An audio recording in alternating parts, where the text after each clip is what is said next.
Friends, thumbnail చూసారు కదా. డబ్బులు కడితే జాబ్ వస్తుందా, ఒక 10 లక్షలు కడితే రైల్వేలోనే గవర్నమెంట్ జాబ్ వస్తుందా, లేదా ఒక 20 లక్షలు కడితే గ్రూప్ 2లోనే డిప్యూటీ తహసీల్దార్ జాబ్ వస్తుందా, ఏదో 15 లక్షలు కడితే ఎక్సైజ్ పోస్ట్ వస్తుందా? అంటే చాలామంది జీవితంలో ఇటువంటి ఎదురయ్యే ఉంటాయి. ఎవరో ఒకరు మనకి తగిలే ఉంటారు. మనం డబ్బులు కట్టండి, ఒక 10 లక్షలు కట్టండి, రైల్వేలో జాబ్ ఇప్పిస్తాం, లేకపోతే గ్రూప్ డీలోనే రైల్వేలోనే ఏ track man gang man job వస్తుంది, ఒక 7-8 లక్షలు కట్టండి అని ఇలా వింటూ ఉంటాం. అంటే వివిధ పబ్లిక్ సెక్టర్లో మనం ప్రతిరోజు న్యూస్లో కూడా చూస్తుంటాం, చాలాసార్లు చూసే ఉంటాం. ఇలాగంటే నిరుద్యోగులు చాలామంది గవర్నమెంట్ జాబ్ అంటే క్రేజ్ వల్ల, దాని మీద ఆశ వల్ల డబ్బులు కట్టి చాలామంది నష్టపోయిన వాళ్ళు చూసుంటాం. తర్వాత పోలీస్ స్టేషన్లో కూడా కేసులు అవి పెట్టి వాళ్ళ మీద, అవతల వాళ్ళ మీద డబ్బులు వీళ్ళ దగ్గర కొట్టేసిన తర్వాత వాళ్ళ మీద కేసులు పెట్టి ఆ డబ్బులు రికవరీ కోసం వాళ్ళు పోలీస్ స్టేషన్లు నమ్మడా తిరగడం కూడా మనం చూసే ఉంటాం. ఇవి ఎందుకు చెప్తున్నానంటే జస్ట్ అవేర్నెస్ కోసం చెప్తున్నాను ఫ్రెండ్స్. ఎందుకంటే నా లైఫ్లో కొన్ని జరిగినాయి సంఘటనలు, వాటిని బేస్ చేసుకొని అంటే నేను చూసినవి, అంటే ఇటువంటి ఎలా మోసాలు చేస్తారు, ఎలా మోసాలు జరుగుతాయి అనేది నా చుట్టుపక్కల చాలామందికి జరిగినాయి. దానికి ఒక 3-4 ఎగ్జాంపుల్స్తో ఇది జస్ట్ అవేర్నెస్ కోసం చెప్దాం అనుకుంటున్నాను. వీడియో కానీ నచ్చినట్లయితే లైక్ అండ్ సబ్స్క్రైబ్ చేయండి. నేను యాక్చువల్గా గ్రూప్ 2 కాంపిటేటివ్లోకి వచ్చేక ముందు నేను ఎంబీఏ చేశాను. చేసిన తర్వాత అంటే నాకు గవర్నమెంట్ సెక్టర్ మీద ఆలోచన కూడా లేదనమాట. అయితే మా వీధిలోనే రైల్వేలోనే 2 ఎంప్లాయీస్ ఉన్నారనమాట, ట్రైన్ డ్రైవర్స్. అందులో ఒకడు అన్నదమ్ముల్లో ఒక అతను ఇలాగ రైల్వేలోనే జాబ్ ఇప్పిస్తాను, డబ్బులు కడితే నీకు పోస్ట్ ఇస్తాను అని అన్నాడు అనమాట. అంటే సహజంగానే గవర్నమెంట్ జాబ్ అంటే క్రేజ్ కదా అని నాకు చాలా ఇంట్రెస్ట్ ఉండేది అనమాట. అది ఎందుకు ఉండేదంటే, అలాగే మా పిన్నాల ఒక అబ్బాయి అప్పటికే రైల్వేలో జాబ్ వచ్చింది, అంటే తన యావరేజ్ స్టూడెంట్, జాబ్ వచ్చింది అన్నారు. జాబ్ వచ్చిందని అంటే నేనే నమ్మలేకపోయాను. ఎలా వచ్చిందిరా బాబు అని. అది రైల్వేలోనే పోస్ట్ ఎలా కొట్టాడు, అసలు ఒక సాధారణ విద్యార్థి కదా, ఏమో ఒకవేళ బాగా కష్టపడి ఉంటాడేమో అని అనుకున్నాను. ఆ అబ్బాయిని రెగ్యులర్గా చూస్తున్నప్పుడు ఆ అబ్బాయికి ఇచ్చే ఇంపార్టెన్స్, జనాల్లో నా అబ్బాయికి ఉన్న క్రేజ్, అంటే సహజంగానే గవర్నమెంట్ ఎంప్లాయ్ అనబడికి చూసే విధానం అనేది ప్రజల్లో మారుతూ ఉంటుంది చుట్టుపక్కల వాళ్ళు. కానీ అది చూసి నాకు సహజంగానే ఇంట్రెస్ట్ కలిగింది అనమాట. అయితే ఎప్పుడైతే అతను ఇలాగ డబ్బులు కడితే ఇచ్చేస్తా ఉన్నాడో నేను అట్రాక్ట్ అయిపోయాను బాగా. ఎలాగైనా సరే డబ్బులు కట్టేద్దాం, ఎంతైతే అంత కట్టేసి ఎట్టి పరిస్థితులైనా జాబ్ కొట్టేసి ఆ జాబ్లోకి వెళ్ళిపోయి ఆడలాగా మనం చేసేద్దాం అనుకున్నాం అనమాట. అయితే ఆడికి ఏం చేశాడు, నేను డబ్బులు కట్టేశాను ఫ్రెండ్స్, నిజంగా చెప్తున్నా. ఒక 50,000 కట్టాను అనమాట. అయితే ఆడు ఏం చెప్పాడంటే, అవతలోడు నాకు ఫస్ట్ కట్టిన తర్వాత నువ్వు వెళ్ళి కోచింగ్లో జాయిన్ అవ్వు అన్నాడు. కోచింగ్లో జాయిన్ అయిన తర్వాత ఎగ్జామ్ పెడతాడు, వెళ్ళి ఎగ్జామ్ రాయి, నువ్వు జస్ట్ మిగతాదంతా అక్కడ మ్యానిపులేట్ జరుగుతుంది, అవన్నీ మేము చూసుకుంటాంలే అన్నారనమాట. అయితే నేను కోచింగ్లో జాయిన్ అయిన తర్వాత నేను ఆర్ఆర్బి కోచింగ్ తీసుకున్నాను. నాకు తలకెక్కిది కాదనమాట. అయితే నేను కోచింగ్ తీసుకున్నాక మా సారాలు మోటివేట్ చేస్తుండారు అనమాట, అంటే గ్రూప్స్ కోసం.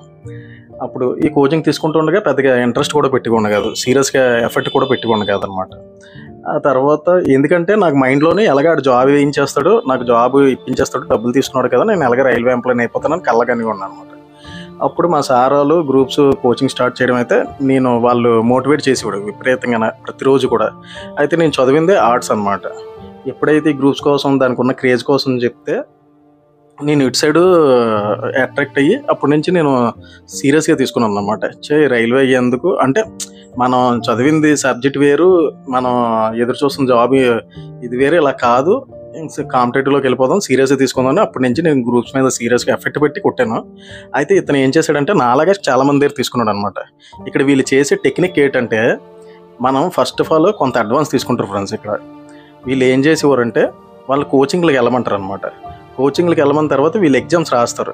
మేము ఇక్కడ మ్యానిపులేట్ చేస్తున్నాం అని చెప్పేసి అని వాళ్ళ దగ్గర కొంత డబ్బులు వసూలు చేసిన తర్వాత మిగతాది జాబ్ వచ్చిన తర్వాత ఇమ్మంటారు అనమాట. ఇమ్మన్న తర్వాత ఇప్పుడు మన దగ్గర ఎప్పుడైతే డబ్బులు తీసుకుంటారో చాలా నాళ్ళు పడుతుంది. ఒక నోటిఫికేషన్, ఎగ్జామ్ రాసి క్లియర్ అయ్యి అవన్నీ జరగాలంటే దాదాపుగా ఒక 2 సంవత్సరాలు అలా పెట్టేస్తుంది. ఆర్ఆర్బీ ఎగ్జామ్ లాంటిది అయితే ఎక్కువ టైం తీసుకునేది కదా కొన్నిసార్లు. వీళ్ళు ఏం చేసేవారంటే డబ్బులు తీసుకొని మనం వెళ్ళి ఎగ్జామ్ రాస్తాం. ఒక 100 మంది ఉంటారు, ఒక 100 మంది దగ్గర వసూలు చేశారంటే అందులో లక్ ఫ్యాక్టర్ మీద, లేకపోతే కొంత ఆ మాత్రం చదువుకుని వెళ్ళి రాశాడంటే ఎవడో ఒకటి తగులుతుంది. కనీసం ఒక 5 6 తగిలినా చాలు కదా 100 మందిలో. ఇప్పుడు వీళ్ళు ఎప్పుడైతే జాబ్లో సెలెక్ట్ అయ్యారో వీళ్ళ ఖాతాలోకి వేసుకునేవారు అనమాట. మా వల్ల ఇక మేము అలా చేయడం వల్ల వచ్చిందని. సహజంగా అప్పుడు వీళ్ళు మాట్లాడుకున్న దానికి రిమైనింగ్ డబ్బులు కూడా నొక్కేసేవారు అనమాట. అలా కొందరు ఉండేవారు. ఈ పోయిన వాళ్ళు ఏముంటుంది, ఒక 2 సంవత్సరాలు హ్యాపీగా అడిగి ఇంట్రెస్ట్ అది మిగిలేదు అనమాట. అంటే తర్వాత ఏంటి, ఇంకా అవ్వలేదు, పని అవ్వలేదని వాళ్ళ డబ్బులు వాళ్ళకి ఇచ్చేవారు అనమాట. ఆ డబ్బులు వీళ్ళ దగ్గర అన్న వాళ్ళు దాదాపు 2 సంవత్సరాలు స్టక్ అయ్యేదన్నమాట. ఇది ఒక టైప్ ఆఫ్ మోసం.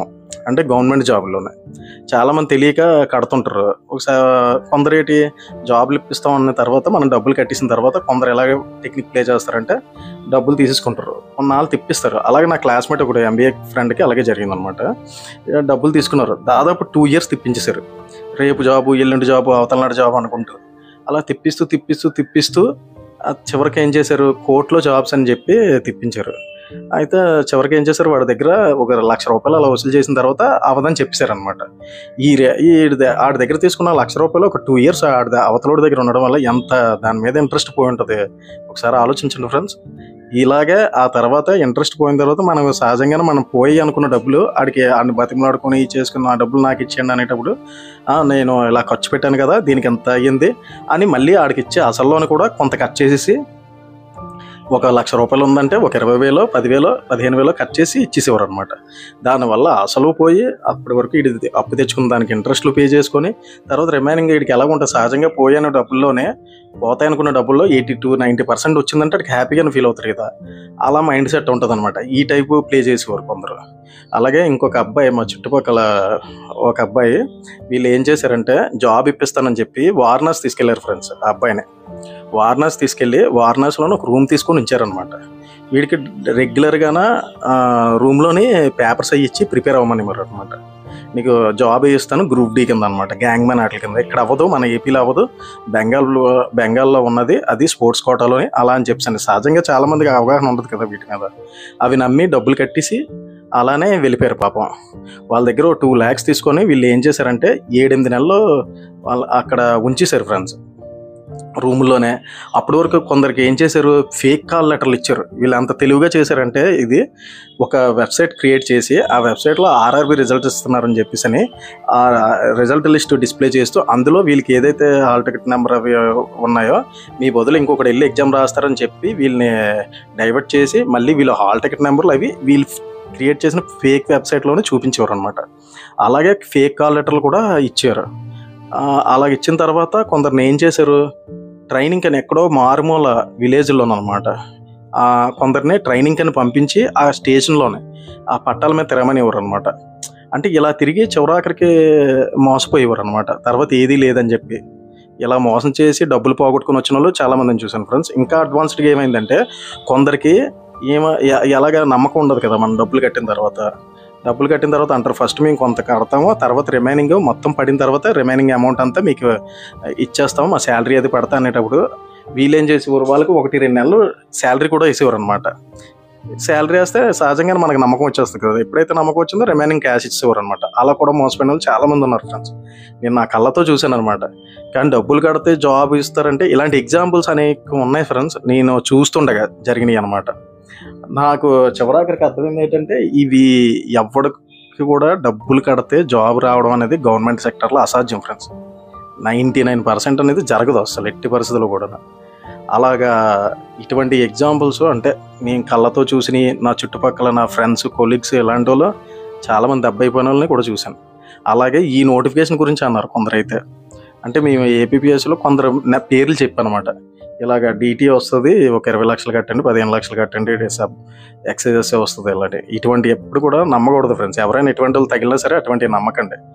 ఎక్కడ కూడా మనం కష్టపడి రాసి ఎగ్జామ్లో క్వాలిఫై అయితే తప్ప మెరిట్లో ఉంటేనే డబ్బులు కట్టి జాబులు రావాలంటే అస్సలు జరగని పని.